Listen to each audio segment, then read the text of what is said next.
So you're wondering how we're getting the sleds on the truck. Truck, flatbed, sleds. I'm waiting for the boys right now, so I got time to show you guys this. Ratchet strap hooks on right here, goes around, goes up. That was rude.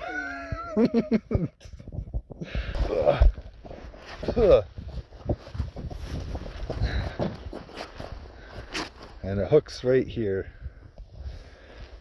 That's our SOP anyway.